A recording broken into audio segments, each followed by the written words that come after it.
What's up? What's up? What's up? Hello, everyone. Welcome to another episode of a Stoked podcast. Happy New Year! Uh, I hope everybody had a great New Year. I hope everybody had a happy holiday. I know we weren't on last night. I mean, not last night, last week. I needed to recharge my batteries and take just a little tiny vacation, just a little smidgen of one. But I am glad to see everyone here, everyone who and when I say when I see everyone, I mean in spirit. My name is Javon Stokes. I am writer, creator of Heat as well as Strong. I run Visually Stoked Media. She's is just so much. I am two hosts. I'm a host of two podcasts, Top Five Live, and obviously a Stoke podcast. And welcome to a Stoke podcast. Forgive me, I am tired and I'm kind of hungry, so I got low blood sugar. Um, but yes, thank you everybody for tuning in. Let's see, what's up, Kenji? How you doing? Um, yeah, so we had a really great guest today, a young man who's going to come in and talk about his book. My son is saying hi to me. I'm on, buddy. I'll talk to you after. Um, But just a couple of things. We gotta do some house cleaning first. Just want everybody to know, if you know somebody who has a business, or wants to, something creative that they do that they want to talk about. Let me know. Hit me up on social media. You can email me at visuallystokedmedia@yahoo.com. Let me know. Send me their info. Send them my info. I'm loved. I'm trying to get more people on, a lot more variety. I love comic books, don't get me wrong, but I would love to talk to people in different creative walks. Um, and con season is kind of revving up for the new year, so I will let you know when we have some of that. I'm so sorry, y'all. Hold on.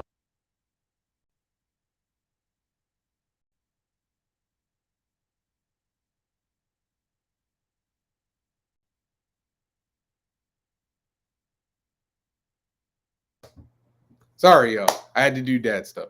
But yeah, I'm gonna be doing quite a few cons coming up. Hopefully, cross my fingers, I'll be doing the upcoming Atlanta Comic Con. I'm trying to kind of speak that into existence. And then there's a few coming up. I don't really want to get into those, but I'm gonna be around. And then obviously, I'm gonna bring this up because I'm very close to being done. But Heat number two, this is the cover. Should be done by the end of January. I have pretty much all the lettering done. And there's my co-host, Jamari. What? You got to stop being late, man. Come on now. Come on, man. You want your name on the marquee? You got to be on time. I got lost on the way of life, on the Man, road I want to of hear life. about. I don't want to hear about that. Not as much work as I do.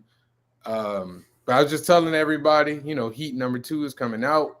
You can go on visuallystoked.com, and once I find it, you can go visuallystoked.com to see other stuff. I am currently sold out of Heat number one, but I will be getting a new order. Once I get a new order, you guys can go in and get it. But you can get Heat. This is not the cover for it, but this is the Heat collection, volume one. It collects the first miniseries plus the graphic novel. Please go in there and get it. And if you just enjoy the show and you want to support and help keep the lights on, this is my Cash App where you can go, because Restream is not free. It is free, but not this version of Restream. So if you want to help out, feel free. Help hit us up on Javon Stokes. We will give you a shout out, a thank you shout out, and depending on how much you help out, you might get a little something something. I'm working on it. Give Uh, them nothing. that's not helpful. So we're gonna bring in our guest, and I'm gonna apologize to my guests ahead of time. I usually do flowery introductions, but I have been super busy. So I was supposed to do one. Hold on, where are the sketch covers? Sketch covers, they're coming soon. Let me get the actual book out first. Let me get the real book out before I do the variants. Keep the pressure on him. I know, stop the pressure. Usually I do flower introductions, but I'm gonna wing it a little bit. Our next guest is a very talented young man who self-publishes his own comic book, High Top. He has been, me and him have been in contact for a little bit, and he's been excited to get on the Stoked podcast and talk about his stuff. So, welcome, without further ado, and give a Stoked podcast round of applause to Darrell Damper. Hey, how you guys doing? What's going on, man? What's going on? Nothing much, man. What's going on, you guys, man? Good. How you doing? How was your New Year, man? Quiet. Good. I mean, I think once you hit a certain age, everybody's New Year is quiet. Yeah. Especially me with the wife and kids, so we don't do anything, so we stay at home and. Oh yeah. That's where I be. That's where I was. I was falling asleep before the New Year hit, and we were able to wake up right on time, but I went right to sleep right after. Right. All right. So anyway, welcome. So this show's about you. It's not about New Year's. We can talk about New Year's resolutions, but we can get there. But first, excuse me. I always lead off with the traditional. When did your love of comics begin? I would say probably I was 12. I know it's probably not the ideal kind of work for some people, but it was actually X-Force. It was Rob Liefeld. It was at the dollar store right up the street from my house. They were a Family Dollar. One of the Family Dollar actually had them in the little dollar store section, and I picked up a Rob Liefeld, and I've been reading comics ever since. Okay, yeah, I know that Rob Liefeld. It's funny because to hear it in the dollar section, because it was fetching quite a pretty penny at one point. Right. What were your favorite comics growing up? I've always been an X-Men fan, Spider-Man, of course, and my top favorite, number one, would be Spawn. Probably shouldn't have been reading that at that young age, but I was Spawn with the animated show on HBO and then the comics and everything. So Todd McFarlane, a huge fan. Todd's my mentor in my head. One of these days, I will get him on the show. I promise you, it's gonna happen. Who are your favorite creators growing up?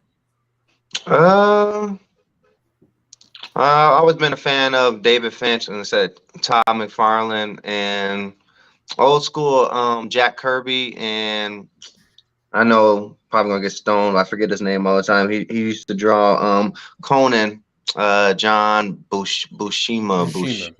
Yeah. Okay, all right. I like Buscema. I'm a big fan of his Avengers work. He's I mean, they're old school, but the draftsmanship involved is my son is saying hi to me. The draftsmanship involved with his talent is always undeniable. Go ahead, Yes. Murray. Well, you mentioned that you watched Spawn. What were some other animated series or movies that kind of caught your attention during that time that it might have inspired you? Spawn came out around 97, 98. Obviously, the Spider-Man animated one that's come on Fox. Oh, you mean the cartoon? Yeah, the cartoon Spawn. Oh, it came out that late? Wow. Yeah, it was probably because the movie I think came out in 97, so the series came out I think a little bit before that, so actually probably 95, 96. Spawn, of course, the X-Men animated series, Spider-Man animated series. I used to watch the Iron Man, the Incredible Hulk, all those shows. I was a big Marvel fan growing up, and then I just got into DC not too long ago. Started watching the DC animated movies, which I love. I think they're way top tier, better than the live action. So DC animation is 10 out of 10, and live action, I think the best one I've seen was the Zack Snyder Justice League and the Watchmen. So those are pretty good. You were pretty much right on your first guess. 97 to 99 was when that run of when the Spawn animated series was. So you were pretty much right on the spot with that. So tell me, what made you like comics? Like, I haven't really asked people this question, but what drew you to them? What kept you there? I guess it's a home away from home. It's the storytelling, the art, the visuals, and just getting to know the characters. Al Simmons, getting to know the real Tony Stark, Captain Rogers, Steve Rogers, and just like seeing their personality play out and how they interact with other people. So that's a Okay. big the storytelling for me is a big storytelling. So that's why I got into comics is to tell my story. I used to draw all the time, but I never thought about comics until a couple years ago, and I have like a million ideas in my head. So wanted to get it out on paper or print, whatever. Now, are you self-taught? Did you have any training? I Are dabbled there in the Art Institute for a little bit, and then I I went to the Academy of Art for a little bit, and then when my GI Bill ran out, I'm pretty much been a YouTube scholar, so learning on YouTube from Rob Mazzolo. He's actually helped a lot on my art growth, and David Finch. I don't know if you guys are familiar with Rob Mazzolo. I think I'm saying his name, Rob Marzullo, and David Finch. They do their YouTube channels, and I been subscribing to them, and that's been actually upgrading my art pretty good. So, and it's free. So, Hey, free's always good. Free is always yes. good. Well, what of their styles do you look to like emulate? Like, what do you want to take from them and go, you know what, this is the thing that I want to incorporate into what I do? For Rob, it would be the anatomy, and for David Finch, the way he shades and the cross hatching that he does. Like, I want to take that style and mix it into my own, which I've been doing pretty good so far from issue 5, and I'm working on issue 6. So if you are familiar with David Finch and Rob Marzulli, you'll see a little bit of their style in my art going on to issue 6. Oh, yeah, I mean, I've been looking through your artwork, and I'm showing it right now to Thank you. so people can get a taste, get a little taste of your work. Um, so it looks like from your style you like cartoony, but Yes. I can tell there's like an effort to try and infuse a little bit of realism in there. Yes. Um, where do you look at your art? Where do you prefer to lean more towards cartoony, or you would prefer to be more realistic and that tangible, Uh, as you opposed to actually hit it the camp? right on the nail. I was going for the cartoony artist look at first, but now there's actually studying other artists and actually getting into not just reading the comic books for the stories, actually looking at the comic book artist art. I'm trying to go for that more realistic looking comic book, like they look like real people and everything. So trying to get that Alex Ross type feel. Not Oh, with the that's a painting. I suck at painting, but just like with the drawn on realistic faces and everything. So I oh, mean, that's actually my friend Cedric Lewis. That's his comic book oh, coming out. that's his work. Merciless. Oh, Yes, okay. yes. All right, all right, all right. Oh, I was I pulled from your Facebook page for the most Right. part. No, you're fine. Yeah, Uh, Merciless. Check that out. That's coming out soon. hey So man, his we comic have to book's coming holler. out I'm gonna soon. have to holler at him too. So So what Alex you're so Ross, you that's a high bar. Yeah. Go ahead, go on, Jamari. yeah, it sounds like you're becoming a bit of a student of the craft, and especially in terms of the arts and the artwork and everything else. It sounds like you're really absorbing things as you go. Yes, that's what I'm trying to. I sit down. At first, I used to be the lazy artist. I would just get up and okay, time to work on my comic, and I'll just draw as I go. But now I'm actually sitting at home 3, 4 hours and just drawing, and just trying to perfect the craft and trying to just get my name out there so people can see. Okay, High Top. Look at issue 1, 2, 3, and then the art compared to issue 4, 5, and 6 and beyond. So hopefully you can see the growth and how I am putting more time and effort into the artwork and the storytelling. What have you That personally is been go ahead, developing Jim. Go ahead. I'm in sorry. I'm terms of sorry. your? What have you been focusing on the most lately with your artwork? What are you trying to bring out with it? Um, the anatomy and the expressions, like the dynamic poses and everything. It's my son, my little 2-year-old. The dynamic poses and just like the facial expressions, like the feeling, like you can look at the picture and feel their emotion through the picture. So that's what I'm trying to capture now. All right, so I think that's a great segue into High Top. So at what point did you decide, okay, I don't want to just be a fan, I want to make books? Like, how did you get from, hey, I like X Force #1 to I have this idea for High Top? You know what I mean? Like, tell us about Right. that journey. Well, when I was going to art school, I was actually in mixed media animation. So we did illustration but they leaned more into 3D animations and based 2D and 3D animation. So kind of got bored of that, and I just wanted to stick to drawing. So after my GI Bill ran out, I got in touch with one of my professors down in Virginia Beach, and he's a published comic book creator himself. So I was talking to him. I was like, "Well, what's the process like?" And he was getting, this was back in 2017, 2018. So I started the concept of High Step around that time when I took one of his courses. It was a advanced Photoshop class, and we had to do, our final was to make a comic book cover. So once I made the comic book cover, he was like, "Oh, well, you got some really good inks and everything. So have you thought about doing comic books?" And then I was like, "Not really." So we had to talk, and then came up with the character High Top, and then been going since then. So got the first issue came out in 2000, what is this, 2023? So 2021, High Top issue 1 came out. Awesome. Now, did you find it challenging to go from just drawing to making a comic book? Because for those people that don't know, there's a different set of creative muscles that are involved with the actual creation of a comic book. Did you find that difficult to make that shift? You know, Yes, panels and especially storytelling and such. yes, especially with no help. Like I said, well, I talked to my professor.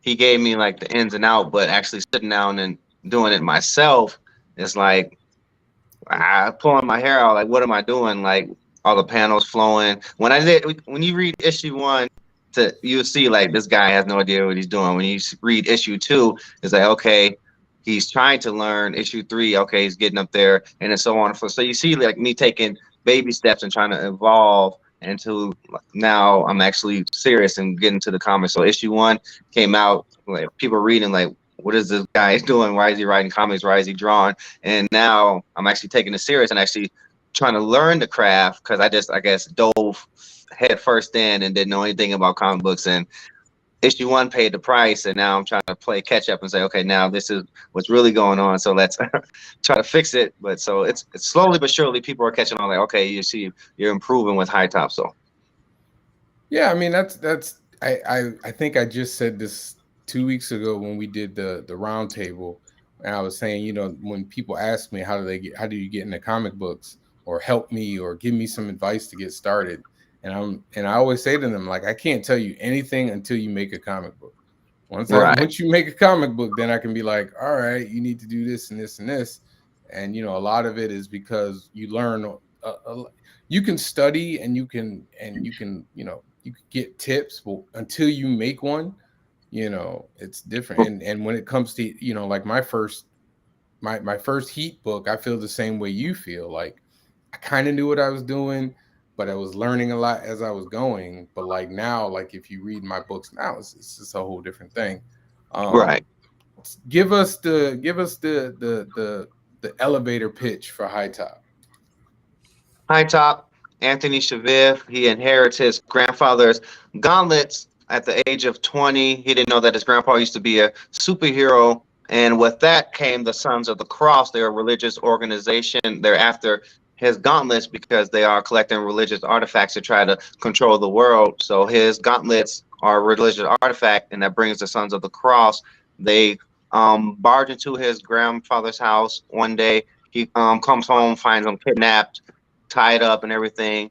They got the gauntlets, and now he has the gauntlets, so he has these superpowers. So now he has this burden of taking on the Sons of the Cross. Also, while coming into being a superhero, he's 20 years old. He just got this power. He's like, okay, now my vigilante, am I full on hero, anti-hero? What am I doing? Should I hang up the gauntlets, hide them under my bed? Do I even want to be a superhero? He's pretty much kind of forced into the life of a superhero. So now, as you read issue 1 through, I'm going to do issue 9, and it's going to be issue 1 through 9. It's kind of like his origin story. and you're going to see him evolve into the hero he's going to become by issue 9. He's going to be pretty much like, okay, now he's going to have all, you know, the mindset and the record set to be being a hero. Okay. So basically, you're So going to see like his birth from, okay, I got the gauntlets fumbly guy to issue 9 confident. I'm ready to protect my city now. so what was the inspiration? Were there any characters that inspired you to do High Top? Like, where was the inspiration from it? Oh yes, most definitely. When you're reading High Top, you're going to see Winston Wells. He's the guy behind he's the shadow guy behind the Sons of the Cross. You can see I took inspiration from Jason Wynn from Spawn. Um, the Crux is a Captain America parody. Well, not parody because he's a serious guy, but he's a Captain America guy stuck in time, volunteer for the Sons of the Cross, experimented on, frozen in time. He gets released, kind of like Winter Soldier type thing that they to do the main missions that everybody else can't do. They release him from the ice, and so now issue 6, well, spoilers, but issue 6 is going to be him and High Top clashing with each other. So, and the Watchmen, I kind of took the Sons of the Cross from that and kind of spent it a little bit. I don't know if you guys are familiar with. I don't know if you guys watched the HBO series, The Watchmen, with Yep. Regina King, and so Yeah. you know when the they did the Rorschach guys. They did the like the KKK infiltrated the government and everything. So that's what the Sons of the Cross is, like ramped up times 100. It's like KKK times 100. Okay. All Mhm. right. All right. All right. So that's pretty good. I mean, Got some nice footprints all in that. go ahead, Thank you. Jamari. Oh no, I'm still listening on this. I'm still listening. I'm interested in where you're going with, with your story and everything else. Kind of give us some highlights and lowlights of what you've got so far with your story. Currently on issue 6, right? Drawing it as we, or not as we speak, but been working on it. Just started on issue 6 last week. So issue 1 got the gauntlets, or sorry, issue 2 he's got the gauntlets. Issue 1 he learned about the gauntlets. Issue 2 he has the gauntlets. And oh, I've skipped the whole major part. I'm sorry. They're also the Sons of Cross are kidnapping teenagers and brainwashing them to do their dirty work for them, so they're not getting their hands dirty. So they're taking teenagers and they're controlling them with a microchip in their head to pretty much be assassins and soldiers and whatnot. So on the gist of that, High Top's best friend gets kidnapped and he becomes one of their soldiers as well. So that's something that he had to struggle and battle with too, learning that his best friend was brainwashed by the Sons of the Cross. So that's issue 1 and issue 2. It's pretty much like a continuation story. It's not part 1, part 2, part 3, but it's pretty much going off of issue 1, like the same stories continue until issue 9 until I change it. So issue 3, they send in the body collector. He's this big muscular Hulk guy, descended from Samson from the Bible. So he's big old husky strong guy. He's sent to retrieve the gauntlets. That's the crux that's coming issue 6. The and those issues were homage to Invincible. If you guys read Invincible, those were the Invincible covers by Tyler Kirkman. So I wanted to do a homage to Invincible. So issue 3 is sending the body collector. High Top learns what it means to take a beating a couple times, so he's get beat up by the body collector pretty bad. Issue 4 kind of does a recap that goes into his best friend, what happened to his best friend when he was kidnapped to from the Sons of the Cross. So did his little origin story. Issue 5 is going into High Top battling, actually fighting the body collector, starting to kind of use his powers, his gauntlets for the first time. And issue 6, body collector, spoiler alert, didn't retrieve the gauntlet, so now they're sending the crux. They unfroze him, so now he's like this. He's kind of he's like Homelander. He's like Soldier Boy. He's like pretty much every evil super person that can fly with powers in one, and he's unleashed to get High Top. So it's not going to be good for High Top. So Okay. All right. Trying to figure out what are your future plans for not only High Top but for your career in comics? Like, what do you foresee in the future? You doing more of, less of? Is there anything that you want to get into that you're not doing now?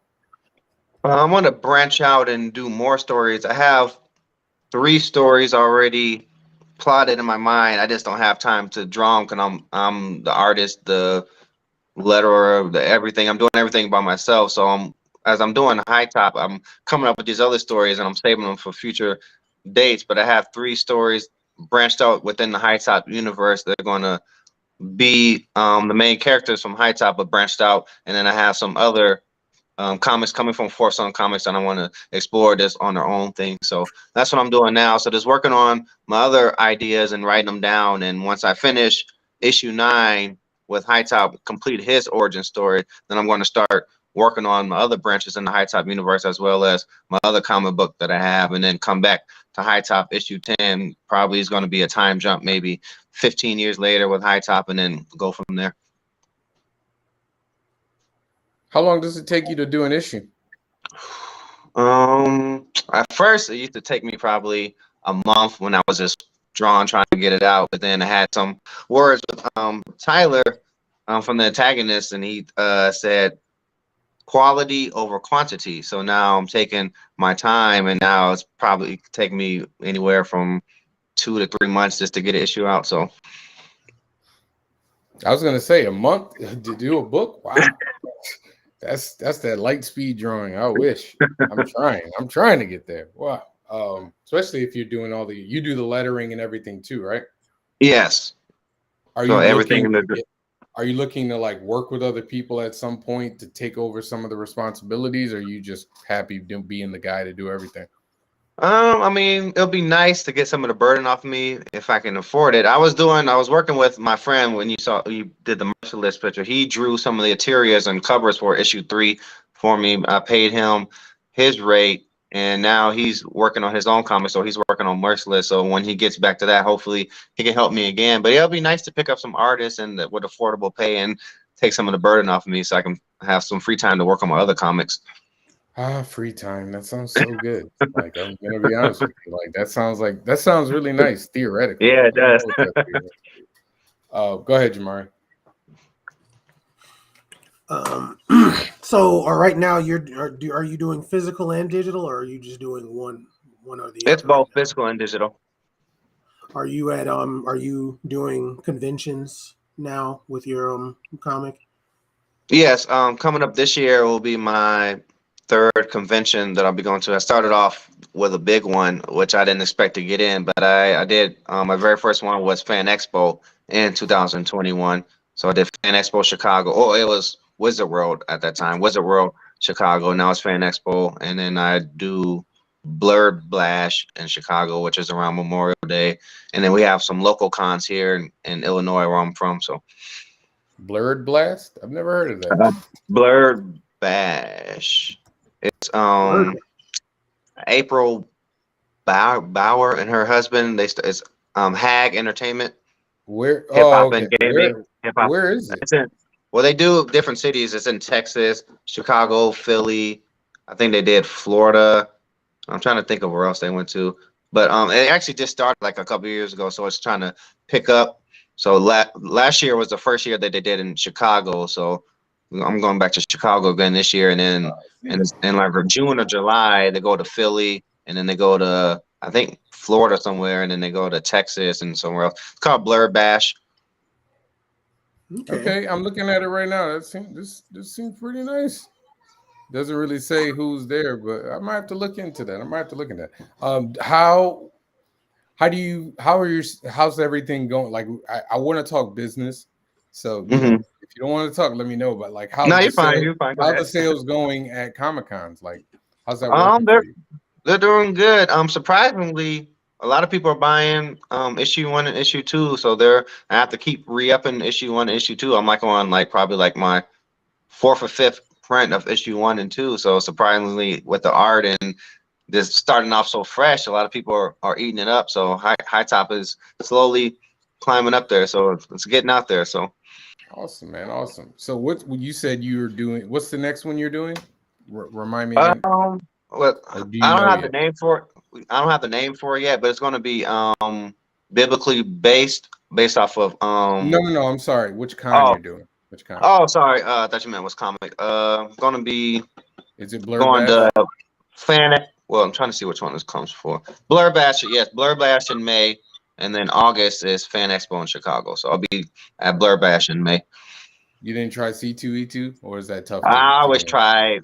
They always send me the we're booked, we're full. We'll put you on the reserve list. And it'd be so fast. Yeah, it's because it's who you know. That's how you get in. You have to know somebody that knows somebody.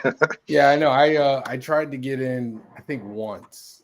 I took a shot like right when they opened it up, and they were like, "Oh, we're full," and I'm like, "You just opened up like an hour ago. Like, what are you talking Right. about? You're full." Yeah, they have a But lot of you big know, wigs at C2E2, so yeah, it's really hard to get in unless you've been in for years or you know somebody that works there. So, well, fan expos are good. I mean, I do fan expo at Boston, uh-huh. up here in Boston, and I was supposed to do New Orleans, but unfortunately, well, I wanted to do New Orleans, I should say, but Hmm. I'm actually going to try Philly, Fan Expo Philly, and Fan Expo Cleveland. I'm going to try those two. We'll see how those happen. But Okay. do you prefer big? We always talk about this at Top Five, my other podcast. Do you prefer like big cons or small events? Um, I get more sales with the big ones, so bigger ones for me. Even though this is my third year going into it, from my experience with both, because we do small cons locally here, I've had better experience with the big cons. Okay, Jamari. Hmm. Why do you? So what has it been? What do you think has made that true with the different con too? What do you think has been made those bigger cons more successful for you? I think a bigger crowd and larger group of people, you have your comic book guys, you have your anime guys, you have your guys that are looking for fan art sketches and stuff like that. With the smaller cons, people, they already know what they want, which table they're going to, and sometimes they brush past you because they're going for the Funko Pops or they're going for whatever. But the larger cons, they have actually, oh, I'm a comic book person, so let me go check out these indie comics. I'm a Batman person. Let's see who's drawing fan art of Batman. So that's I have better luck with that, with the fan art, and with my comics, with being an indie comic. People surprisingly actually are loving and buying up indie comics now. So I can concur. I can agree. I think a lot of it has to do with you. You feel like you have a little more of a personal connection with the creator. Like if you can buy Marvel and DC stuff anywhere, but you kind of feel mhm. like you got like it's almost like being an underground musician. You know what I Right, mean? Like everybody wants to be like, oh yeah, I knew that guy, or I liked that guy before he became big. And then right. if you blow up, you blow up. Right, and Um, I always gets me with the Kool-Aid smile. They always ask, "Oh, can you sign it?" or "Can I get your card?" And so it makes me, feel like a little kid again. Like, "What, you actually want me to sign it?" And so, yeah, Now, are you selling prints too? I do. The head ones, the headshots that I do, I'm selling those. The Daredevil, the Batman. I got Wolverine. I got a lot of them. Wolverine. I got Reed Richards. I got Samurai X, Rurouni Kenshin. What other head prints do I have? Spawn.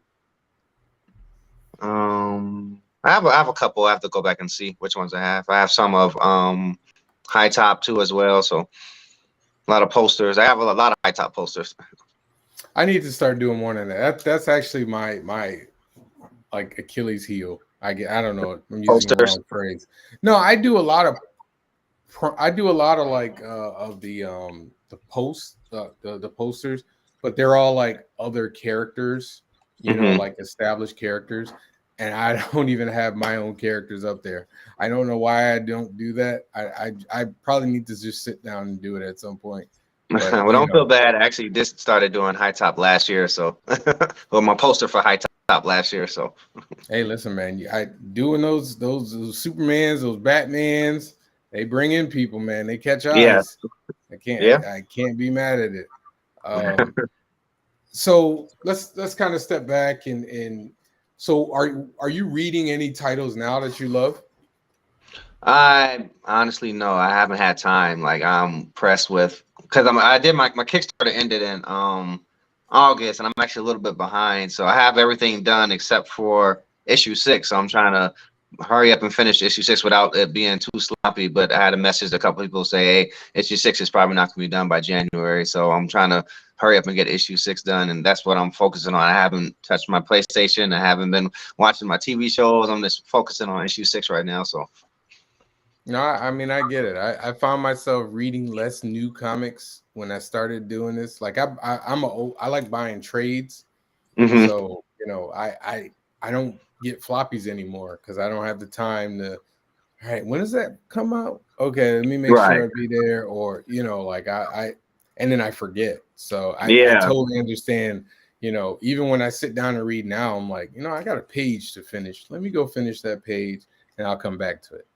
Right, and I get so distracted easily too. That's why I have to submit myself. Like, nope, yeah, comment. You got Kickstarter, people waiting for their book, so no, you gotta finish this. But I have some on reserve that I do want to read. I need to read, even though I know it came out a long time ago. I need to read The Last Ronin, and I need to read Savage Avengers. I heard that was a really good run, so I need to pick those up when I get a chance. I've heard good things about The Last Ronin. I Mm-hmm. haven't read any of the Savage Avengers, but I know I followed the artists who do it on like Twitter, so I see a lot. Okay, go ahead, Jamari.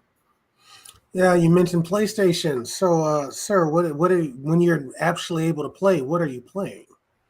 Play Marvel's Avengers, of course. I play Fortnite with my son, and I'm playing Resident Evil. Which one is it? Village, and then Resident Evil 8, and I have Call of Duty, Warzone, and what else am I playing? Evil Dead. I haven't played 2K and Madden since like 2015, so I haven't played any sports games in a long time. So it's Marvel Avengers, playing Fortnite, Evil Dead, Resident Evil. That's what I'm playing now. I'm going to get that Dead trailer Space for 2. Evil Dead? Did you see the trailer? Yes, I saw it yesterday. Yeah, the new one. I'm actually doing a commission for a friend for Evil Dead Ash with the chainsaw right now. So I'm working on that right now. Nice.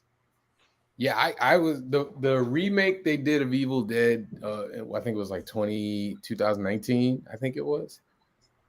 That's one of the few movies I like, and I like horror movies, but that was tough to make it through, man. The it was gory. I heard the edited one was way bloodier. The what you call it, the director's cut. I can't make it through that. I mean, I don't mind gory, but that was like, yeah, it was. That was tough to make it through. It took me like 3 sittings to get to the end of it. No, not because it was scary, but like I was literally like, dude, I can't take much more of this. Like, I need a break. I'll come back to it. Is this new one? Is it going to be a continuation from that, or totally different characters for the new one? It looks like it's like new characters, same universe. You know, like it just looks like, I don't know. I'm not sure. Bruce Campbell, I know he said he's done with Evil Dead and everything after they did the TV show Ash versus the Evil Dead. I think he said he's pretty much done. So, are there any shows that you're watching? Yeah, right now me and my wife are trying to watch Jack Ryan. Finished 1899 during the break, and what else? They canceled that. They did. I was disappointed. They can't. Another show that was pretty good was The Devil's Son, or Half Bad and the Bastard Son of the Devil. It's based off a young adult novel. It's on Netflix. It's pretty good. They canceled that too, which was disappointing because they always leave the shows on cliffhangers, expecting it to be renewed for season 2, and it gets canceled. And Wheel of Time, I finished that in the summertime, and Lord of the Rings. Those are pretty good. I watched those.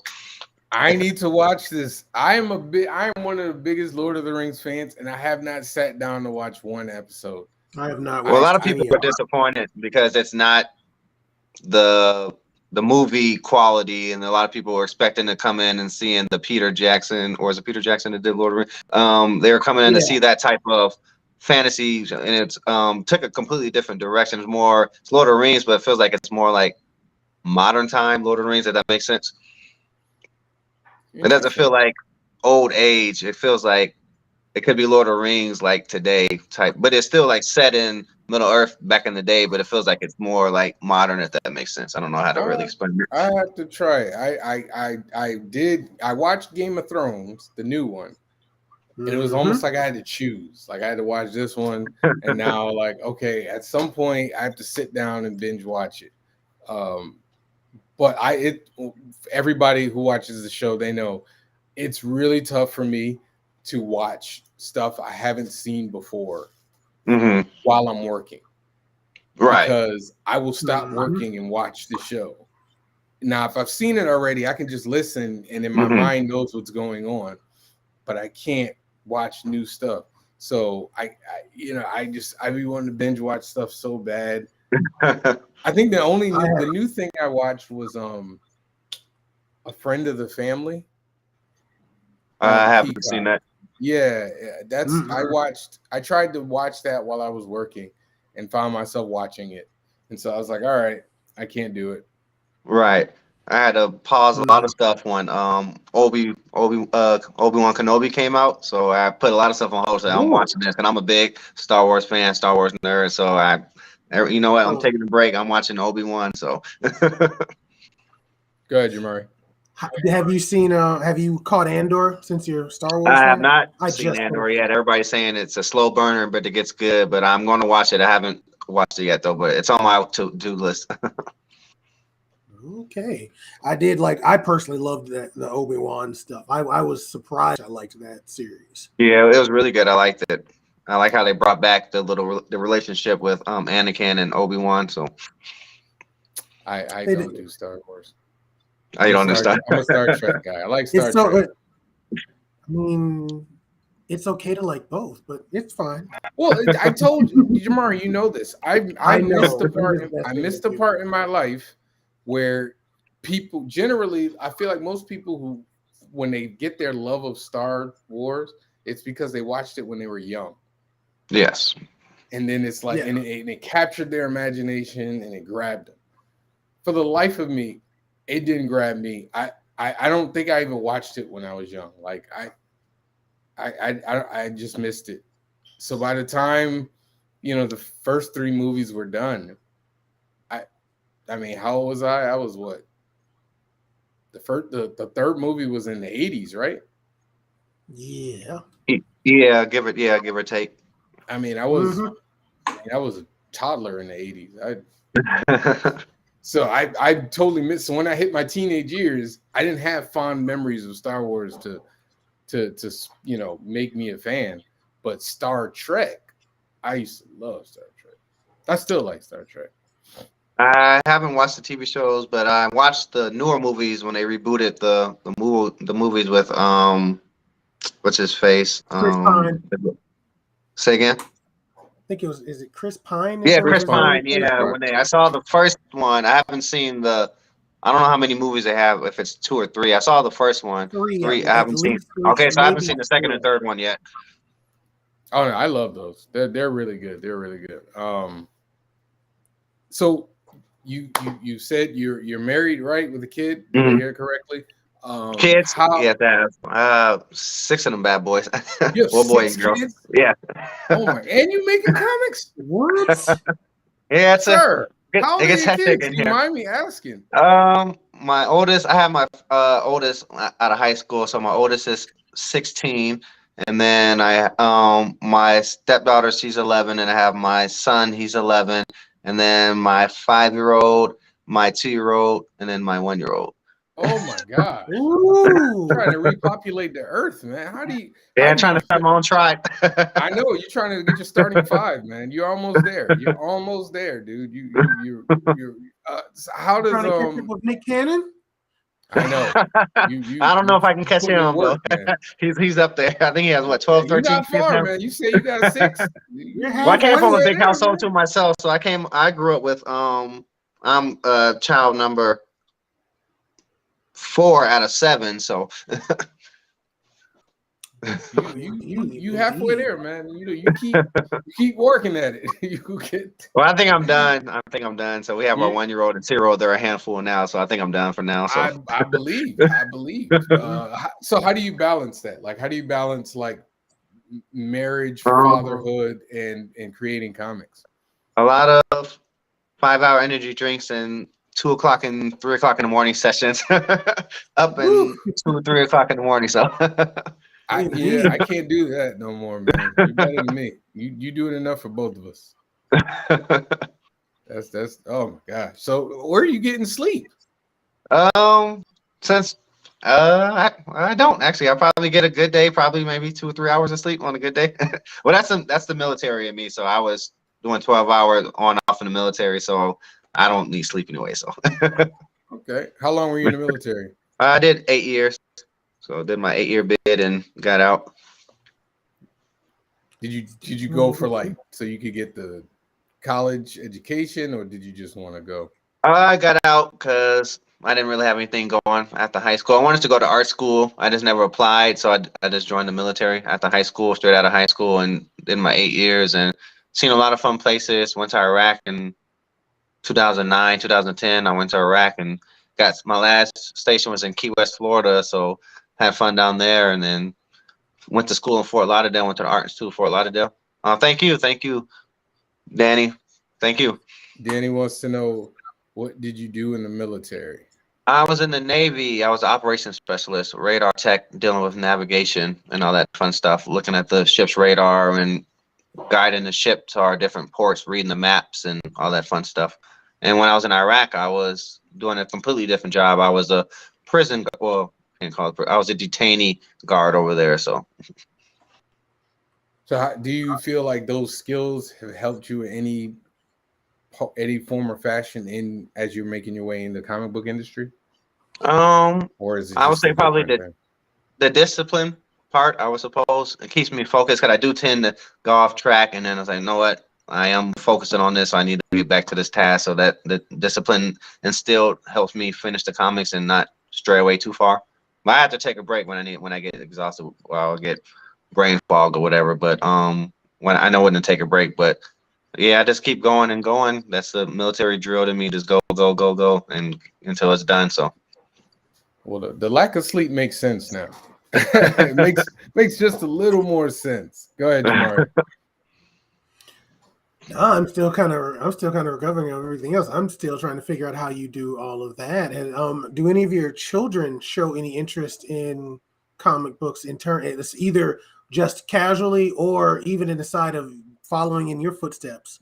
Yes, my 11-year-old daughter, she draws and she's my biggest supporter, high top fan. She has all my posters in her room. She comes to me and say, she shows me her drawing on high top or whatever she's drawn, some anime she's drawing now, and she's asked me a couple times, "Can I color your comic book for you?" I was like, "Oh no, you're not ready for that yet." But so she's showing interest in drawing and trying to get her into some art classes, and so she's actually getting pretty good. So she drew a Batman the other day, and it's painted it and everything. So she's getting up there. She's trying to learn the basics of anatomy and trying to show her like, because she wants to, well, how I used to start off drawing too, she wants to just like go straight, dive in and draw the full body character. And that's what I used to do too when I was younger, but now I'm showing her like everything is a shape. You know, the head is an oval, you got to break down the skull, you got to break down the cylinders and the arms and the torso. So once she gets the hang of that, I think she's probably going to be a better artist than me. So she's already got the potential. So Hey, listen, the children are supposed to surpass the parents. yes, At least that's what they tell me. yes. You should try out. There's a book from Scott McCloud called Understanding Comics. I have that. I have all his collection, and I have the Will Eisner ones as well too. I haven't read the Will Eisner one. I The haven't read the one. graphic novel storytelling, or how to do graphic novel storytelling, and how to draw comic book anatomy by Will Eisner. I have those ones. Okay, I have to check that one out. I'm still kind of tripping over the 6 kids, man. That's just... All right, certain days, man, I have my 1-year-old bouncing on my lap while I'm drawing on my tablet, and it's just like. Oh, you're a digital artist. You're yeah, I do digital. Okay. I haven't drawn on paper since I was in school, so everything is all digital. I have my Wacom and my iPad, which is a lifesaver because I can take my iPad anywhere and just scribble. So, I'm gonna get there. I know everybody's heard it from me before. I'm gonna get there. It's gonna come. No, it's gonna come. The reason why it's gonna come is because exactly what he just said. I can bring it with me anywhere. Like if I'm, I go someplace at whatever, I can just sit there and just doodle away. So then I don't have to like wait, or like if I'm sitting around the house like I can't really do it on Mm-hmm. like my because I have this really big tablet and it has cords and it goes to my Right. laptop and all that other stuff, and I hate moving it around because the plugs are so like flimsy. Yeah. And so like if I like trip over it, or my son decides he wants to belly flop on me, and like they will snap off or they will break real Oh quick. yeah, Like I yeah. bought, Invest in the iPad, man. That's probably I the best know, investment that I bought was I getting the know, iPad, and I I know. have the iPad Pro, and it does everything. Like it's like the MacBook in the tablet form. So I have Photoshop and Clip Studio Paint on it, and that's all I need. I really rarely even sit on my computer anymore. I'm always on my iPad, drawing on my iPad now. So I'll get there. Maybe. You know what? Because iPads. How much are iPads? I've never the even one bought I one. got was 700. It was like 699 for the one I got. So. You might be able And to it's get worth some of the it. other. Trust me, it's worth it. It's worth it. Yeah, if you get a Pro, it's going to cost you a little bit. It's going to definitely cost you more, but the some of the newer ones are between 5 and 7, and you be fine with those right now. So if anybody wants to contribute, feel free to hit me up on my Cash App. And if you really want me to go digital, feel free to hit me up on my Cash App. I will go buy one tomorrow. No, I'm just saying. But I mean, I like pencil and paper. I do.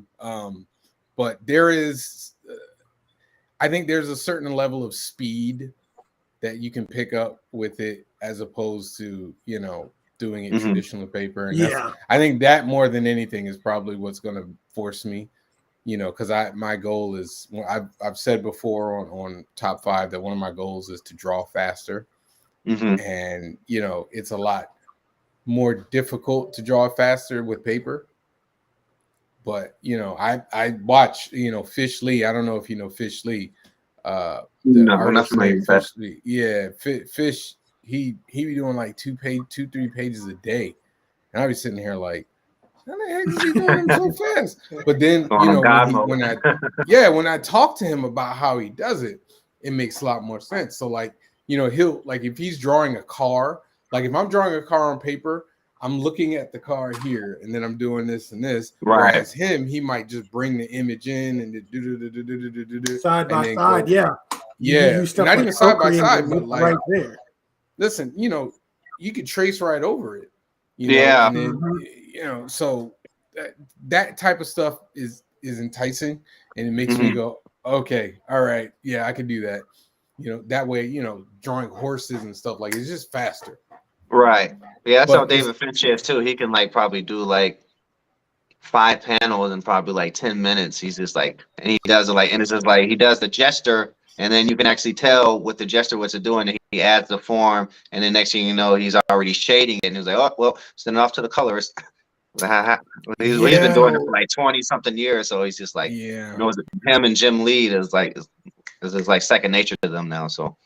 I'm gonna do a resolution. We're 5 days in. By the middle of the year, I'm gonna be digital. So maybe not Heat number 3, because Heat number 3 I'm about to start, but about maybe 4 or 5. Or actually, I have a couple of ideas for books. I might use those as a test run, and then work on them there with right there. Because I mean, I use Photoshop. What do you use? Procreate? I use Clip Studio.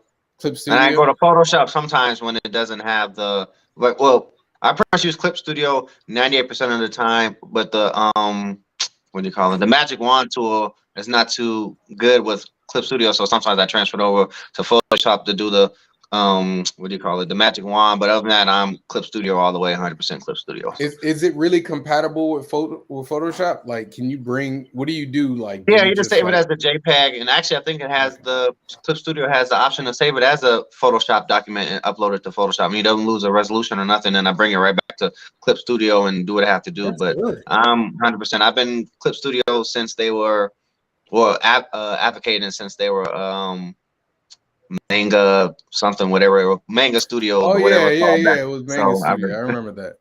Yeah, I've been telling people, hey man, you guys get off Photoshop, man. Come to this. Everybody's like, no, Photoshop.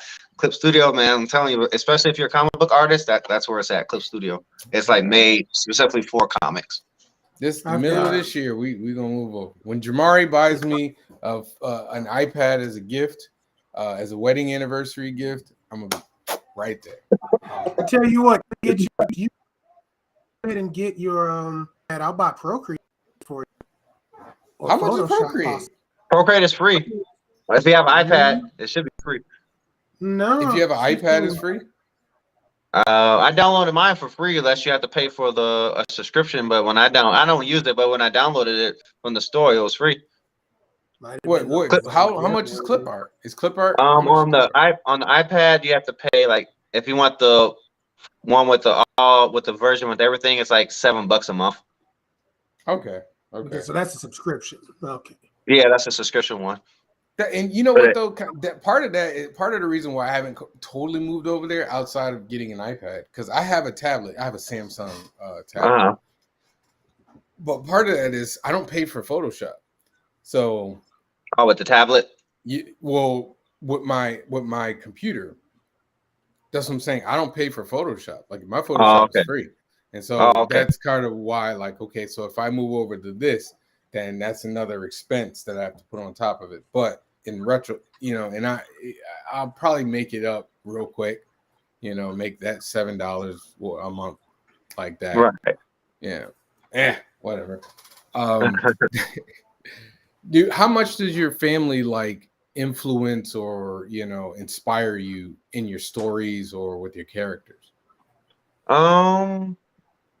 Pretty much a lot. My wife is I use her reference off for High Top's fiance. So actually, my wife is based off of, or High Top's fiance is based off of my wife. So, and my grandparents are High Top's grandparents. So this basically incorporate my life with High Top, like this real life, everything. Like High Top raised by his grandparents. I was raised by my grandparents and everything. So stuff like that. Beautiful. Now, here's the big question. Is High Top's hair always like that, or is it only when he has the gauntlet on? It's always that. That's why I wanted to do something catchy and catch the ear with High Top, because it's set in the '90s, so I want to do High Top. And I was debating that too. Like, should I have his High Top come with this costume, or he's rocking it 24/7? So he's rocking it 24/7. That's not much of a secret identity, man. Yeah, but it's kind of like a Superman type thing. Like you can recognize him as Clark Kent, but not as Superman type situation. No, I get it. He has, like, in my character, he has the goatee, and then he has a full head of hair and wears glasses. But when he's he's bald, no glasses, no facial hair. Right. And, One second, my nose is running. I gotta wipe my nose. No, don't worry. Go ahead. Take your time. We're gonna cycle through some of this man's artwork. Very talented young man. Sorry about that. Better. But I was actually debating on that when me and my friend, when we were talking about it, like, should I have him with a brush cut, and then when he puts on his gauntlets, the High Top just grows, or how was I going to do it? But oh no, that would be awesome, man. You should have did that. That's what I was debating. On the gauntlet, that hair grow. What a secret identity. When you get that cartoon deal or that movie deal, and then you have that big moment where the High Top grows out. Man, I'm telling you, man. Then you have a toy for it. Then you just right. Come on, you gotta think merchandising. Right. The last picture that you just showed, I actually had fun drawing that one. That's the latest one. That's the cover for issue 6 coming up, the Invincible Homage. So. Oh, this one? Yes. Or this one? That one. Yeah, that one. So that's the. Oh, yeah, that's the cover coming for issue 6. It's a fun visual. It's a visually fun character. I'm actually thinking about drawing him myself. I'm just like, bam. Oh yeah, I love when people do fan art. So yeah, let me know. Oh yeah, man, absolutely. I'll send it to you. You can use it for however you want. But now the logo that's a H and a T, right? Yes, High Top. Okay. All right. Nice. So the Crux, that will be his like arch nemesis, or and he's deranged psycho. He's gonna be messing stuff up, and he's coming, and he's bringing the pain to High Top. So he's gonna come and he's gonna show High Top, okay, you're not giving us the gauntlets. Okay, so this is what you're going to get. So High Top's in for a rude awakening in issue. So I'll just put it that way. So it's funny. Like I find myself when I'm making villains, and it's gonna sound so bad, and I promise you I'm not racist, but I find like most of my villains end up being like Caucasian.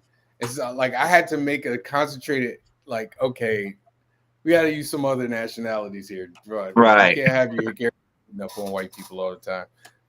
So I just thought it was funny when I saw him all torn up, and I was like, yeah, I feel like most black characters by black creators, the bad guys are white. well, I mean, I don't want to say too much on this, so I'll just leave it at that. I've said about as much as I'm gonna say on the topic. I'm just saying I had to make a concentrated effort. That's why the villain in my graphic novel is black guy. So I was like, all right, gotta switch it up. Can't keep throwing that out there. Well, I tell people all the time too when they ask me what's going on with the Sons of the Cross. I tell them I base it off of the Watchmen TV show, like it's KKK ramped up, but instead of throwing people, they're kidnapping black and brown little teenagers and then brainwashing them to do their dirty work for them. So if that's not the type of book that you like, then it's not for you. But that's what the storyline is. So not everything is for you. There you go. That's what I'm right there with you. Go ahead, Jamari. Like I said, I'm just listening right now. I'm curious about where you're going to go with that story. You said this is the first arc for him. It's going until issue 9, correct? Yeah, that's going to be issue 9 is going to be up until his origin story. Then after issue 9, issue 10 is going to be a time jump, and he's going to be pretty much established as High Top in protecting his city and still fighting various members of the Sons of the Cross and whatever else organization I come up with between that time. But his main focus now is cementing himself against the fight with Sons of the Cross and more people with religious artifacts joining him in the fight. So that's what I'm building up to, kind of like a Avengers Justice League type situation. Like people are coming up like, hey, I got the staff. Hey, I got the sword. Let's team up, take down these guys together. So, are there any other powered beings or metahumans now in your universe? The Crux right now, he has, because the Sons of the Cross, they've been collecting the religious artifacts for hundreds of years. So they took the powers from the religious artifacts and they somehow transferred it to the Crux. I haven't figured out. I'm still working on his backstory. I know it's sad. He's on issue 6, and I haven't even really did his backstory for the Crux. But they transferred the powers of the religious artifacts into the Crux. So he has the Shield of David. He has the power of flight. He has pretty much whatever religious artifacts back then that gave him powers. He has those powers. So that's what High Top is up against now. So he's up again.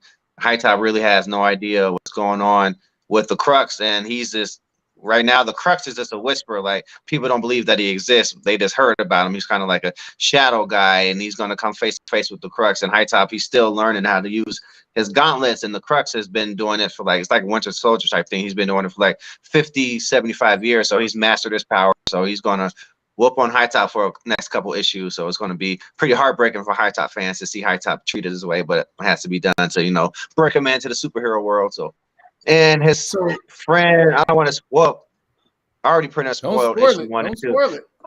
Well, somebody close to him is going to get power soon. I'll leave it like that. Oh, okay. So you've definitely got the heavy religious imagery here. Yes. So what are the themes that what are the kind of your major themes that you're working with this story? What kind of messages are you putting out here? I actually never really thought about it. Mine is just really just telling the story. High Top, he's a religious guy, grew up, and it's more of a conflict with him. Like, okay, I have the power to do the right thing, but I'm still trying to live my life. So am I going to do the right thing, or am I going to bury the gauntlets under my bed and forget my grandfather's legacy and let the Sons of the Cross continue kidnapping people after I know what they're doing? So pretty much he's forced into the fight, and so that's his conflict now. Is he going to continue the fight, or is he going to just say, you know what, I'm done with all this.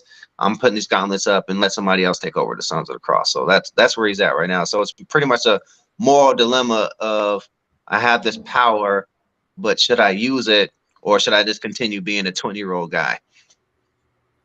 Now, how long? Now, is this a mini series, or are you looking at this as just ongoing? Oh, this is going to go on. Probably like Spawn is going to go on and go on until hopefully it's going to go on until issue 300, 400, whatever. So it's going to be an ongoing thing. So with High Top, that's my main guy. That's the first person to set off Force on comics. So High Top is my rooted, grounded comic book guy, and everything is going to branch out around High Top. So so you have 4 or 5 issues out now?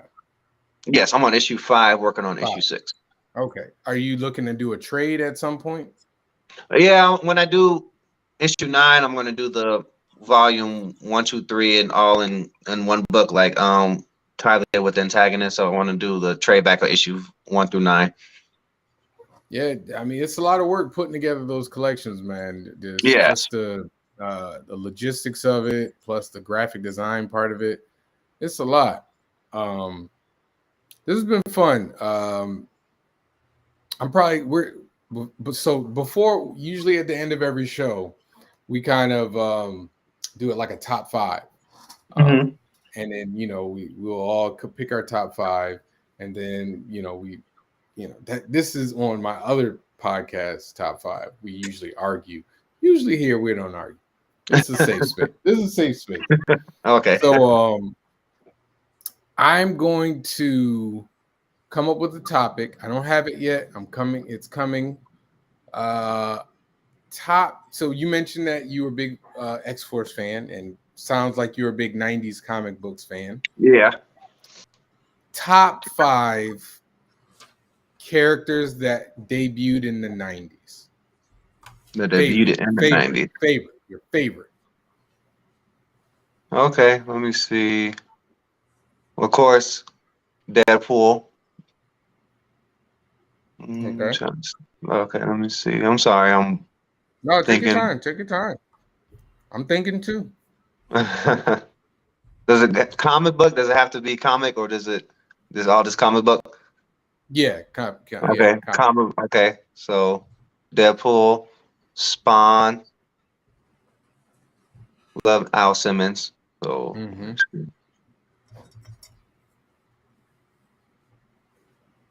trying to think of the character.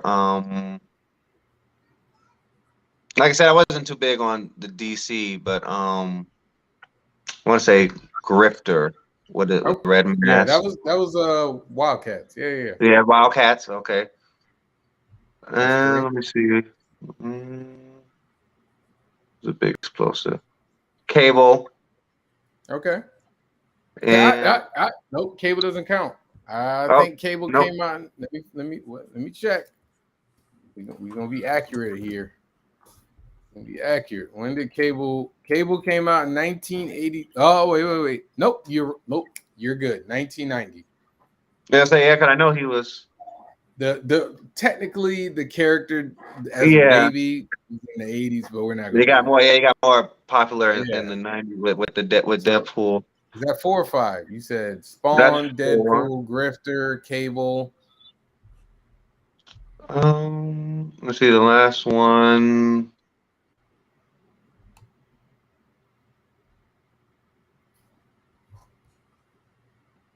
I'm terrible with the name. Describe him. I can. Ben Diesel played him. It was the last movie that came out before COVID. Blood. Vin Diesel. Oh, Bloodsport. Okay. Bloodsport. No, not Bloodsport. Bloodshot. Bloodshot. Sorry, yes, Bloodshot. Yeah. Okay, all right. That's all. What is it? That was Valiant. Yeah. Yeah. All right, Jamari. Do you have them? I think I got a list. All right, go ahead. My first one is Static Shock. Oh, yes. That's a good one. Cable. Okay. Always liked Cable. Even grumpy as he is, I've always liked him for some weird-ass reason. Rainmaker. Okay. Gambit. It's so strange to me that as a kid, I absolutely loved Gambit, and then I got older and went kind of the other way, and now I felt like I'm back to a nice middle ground. And even though this wouldn't be my number one, Harley Quinn. Okay. Okay. I tell you, I don't understand it. I don't understand the appeal of Harley Quinn. I fully admit my Outside of love for Harley woman Quinn is in because of the. spandex. Like I've to me, always loved the character from the TV show. Yeah, so she came out in the show first, and then they put yeah. her in the comments, right? Yeah. The Batman animated, right? All right, Correct. let's see. Top 5 90s characters. Well, I'm gonna say Spawn. I'm gonna say Steel. Mm. I Always love like Steel. Steel. You gotta Literally, always from Steel. the moment I saw him, I can tell you exactly the first time I saw him. It was in the back of a comic book. I was at the YMCA. I had just bought it downtown Hartford, and I opened it up, and I was like, "Sorry, you telling me there's a black Superman?" How'd you feel about the movie? I've never watched it to this day. Oh, I you never knew it was watched it going with to the be. Shaquille I O'Neal? knew it was going to be trash, so I was like, "Nope." My love of it is too strong. I might, if I had watched that movie, I might have hated Shaquille O'Neal for the rest of my life, and I didn't want to do that. I did not want to do that. So let's see. What did I say? I'm gonna have to probably go Static. Okay. Static was one of my favorite characters from the '90s. DC, make that happen. Live action. Oh man, It's supposed to be in the works with Michael B. Jordan, but I don't know what happened with it. He was supposed to like producing it or something. Don't do probably that. not gonna happen. What did I say? Steel, Static, Spawn. This is tough. I liked that I said Steel, Gambit. I'm gonna say Gambit. I liked Gambit.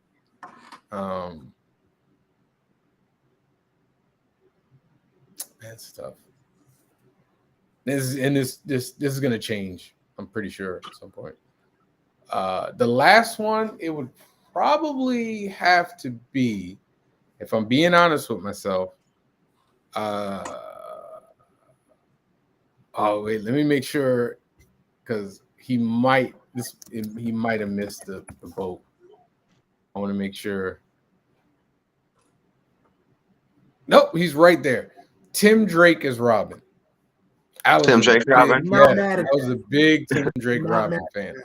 and he just made it. Just 1990. But those are my 5 off the top of my head. There's some other ones, like I loved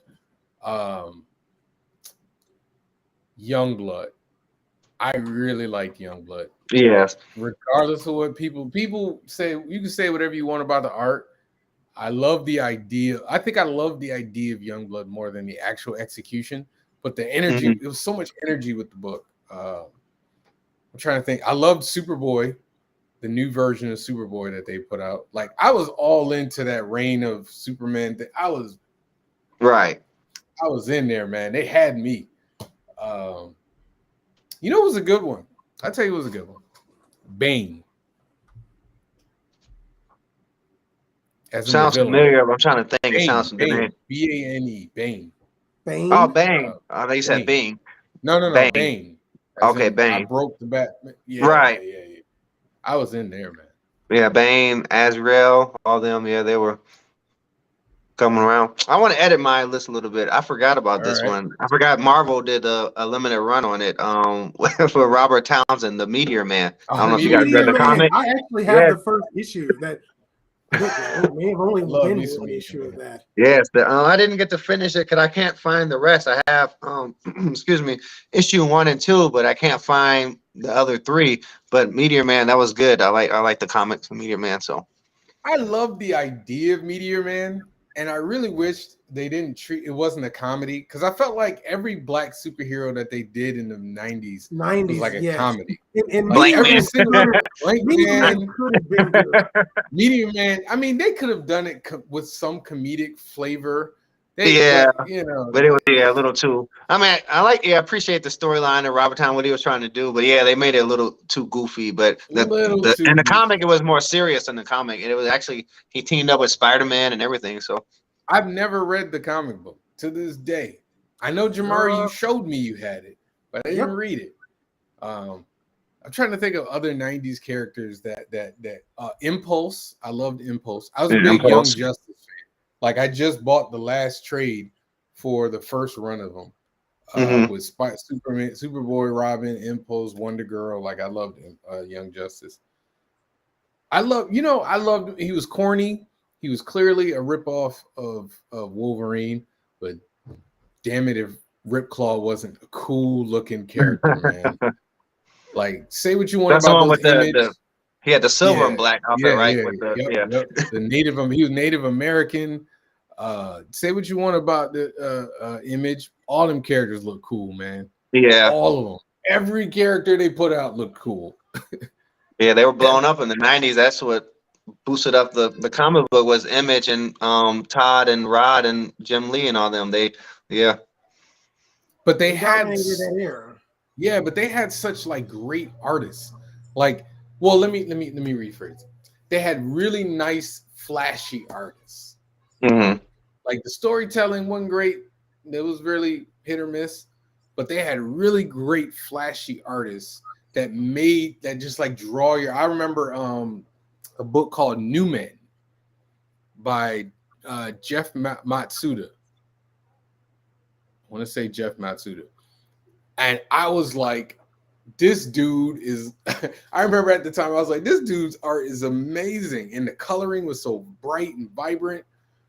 And honestly, like I always strive to do the same thing with my artwork. Like I'm a child of Image Comics. So, you know, I'm kind of a child of Image and Milestone. Like if two of them had a baby, that would be me. Like I was there. I was at the ground floor for Image when they first came out. I was ground floor for Milestone. And they both influenced my life and my art style and how I approach comics on such a crazy degree. And it's just evolved since then. But yeah, man, this was a really great conversation, man. That was great hearing about a new character. Always great to have another Black artist that's out there, Black indie artist. And I hopefully you and I can collaborate at some point. I'm always trying to collaborate with everybody that comes on my show, but we all only have like this amount of bandwidth of work.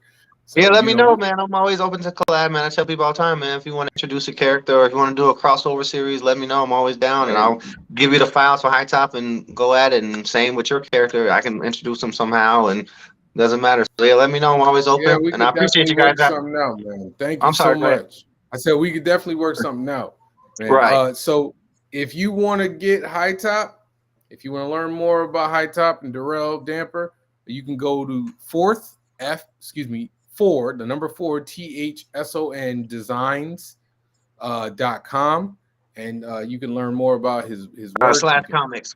I have t-shirts and I have there's forsundesigns.com is the t-shirts, and then forsundesigns.com/comics is the comic book part of it. Well, if you're watching, it's right there. If you're listening, 4 THSONDESIGHNS.com/comics. And once again, thank you for coming on. And next time when you said your Kickstarter just started.